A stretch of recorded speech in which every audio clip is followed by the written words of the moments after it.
स्वागत है। आज हम बात कर रहे हैं शेक्सपियर की शायद सबसे मशहूर त्रासदी हैमलेट की।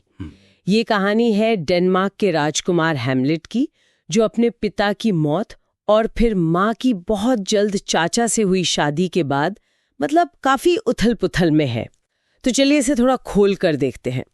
ये सिर्फ एक रिवेंज स्टोरी नहीं है। इसमें अंदर झांकना, पागलपन का सवाल, राजनीति, मौत जैसे कितने ही गहरे विषय बुने हुए हैं। आज हम कोशिश करेंगे कि नाटक के जो मुख्य हिस्से हैं, कहानी, पात्र, थीम्स और जो आलोचनाएं हुई हैं, उन्हें समझें। कहानी की शुरुआत ही बहुत धमाकेदार है ना? बिल्कुल। हैमलेट के पिता का भूत आता है और बताता है कि उसकी हत्या उसी के भाई यानी हैमलेट के चाचा क्लॉडियस ने की है। और वो भूत बदला मांगता है, कहता है revenge my foul and most unnatural murder. मेरे इस घिनौने और बहुत ही अप्राकृतिक खून का बदला लो। बिल्कुल। और यहीं से हैमलेट का वो आंतरिक संघर्ष शुरू होता है जो इस नाटक को इतना इतना अलग बनाता है। मजे की बात है कि वो अब देखिए फौरन तलवार उठाकर बदला लेने नहीं दौड़ता। हाँ, ये बात है। वो सोचता है, प्लानिंग करता है, शक करता है, खुद से ही सवाल करता है। उसका वो मशहूर सोलिलोक्वी, टू बी और not to be, that is the question. जिए या मर जाएं, यही सवाल है। ये सिर्फ एक लाइन नहीं है, ये तो जिंदगी और मौत, एक्शन और इनएक्शन के बीच उसके गहरे कंफ्यूजन का सिंबल है। यही देरी, ये जो सोच विचार है, यही हैमलेट के कैरेक्टर का कोर है ना? सही कहा। और सच जानने के लिए उसका तरीका भी बड़ा दिलचस्प है। वो एक नाटक वालों को बुलाकर महल में एक प्ले करवाता है। हाँ, द माउस ट्रैप। हाँ, उसमें बिल्कुल वैसी ही घटना दिखवाता है जैसे उसके पिता की हत्या हुई थी। हाँ। और क्लॉडियस का रिएक्शन देखकर, उसकी घबराहट देखकर हैमलेट का शक पक्का हो जाता है। हाँ, लेकिन जैसा कि अक्सर ट्रेजेडीज में होता है, अंत बहुत दुखद होता है। वो फीलिया, गर्ट्रूड यानी हैमलेट की माँ, क्लॉडियस, लेयर्टीज और आखिर में खुद हैमलेट, लगभग सभी इंपॉर्टेंट कैरेक्टर्स मारे जाते हैं। ये दिखाता है कि बदले की राह कितनी विनाशकारी हो सकती है, कैसे वायलेंस का चक्कर सबको निगल लेता है। किरदारों की बात करें तो हैमलेट खुद बहुत कॉम्प्लेक्स हीरो है, सोचने वाला, हमेशा दुविधा में।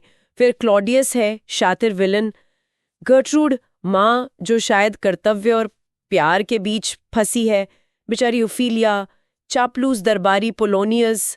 और हाँ, वो भूत। लेकिन एक सवाल मुझे हमेशा सोचने पर मजबूर करता है, क्या हैमलेट का पागलपन असली था या वो बस दिखावा कर रहा था? उसकी कोई चाल थी? ये सवाल तो बिल्कुल नाटक के सेंटर में है और सदियों से इस पर बहस होती आई है। हैमलेट की यही अस्पष्टता उसे इतने रियल और दिलचस्प बनाती है। उसका वो जो कथित पागलपन है, शायद वो सच्चाई छिपाने और अपने इरादे छुपाने का एक तरीका था, या हो सकता है वो सचमुच दुख और बदले के बोझ तले टूट रहा था। और इसी तरह ओफीलिया और गर्ट्रूड के जो पात्र हैं, वो उस जमाने के समाज की झलक देते हैं जहां औरतों का रोल बहुत लिमिटेड था और वो अक्सर दुखद हालात में फंस जाती थीं। उनकी कहानियां बताती हैं कि कैसे पुरुष प्रधान समाज का दबाव था उन पर। और थीम्स की बात करें तो बदला तो है ही, पर ये वो झटपट वाला बदला नहीं है, बल्कि सोच समझ और नैतिक सवालों से घिरा हुआ। फिर मौत और जिंदगी के मतलब पर गहरा सोचना, खासकर हैमलेट की सोलिलोक्वीज में।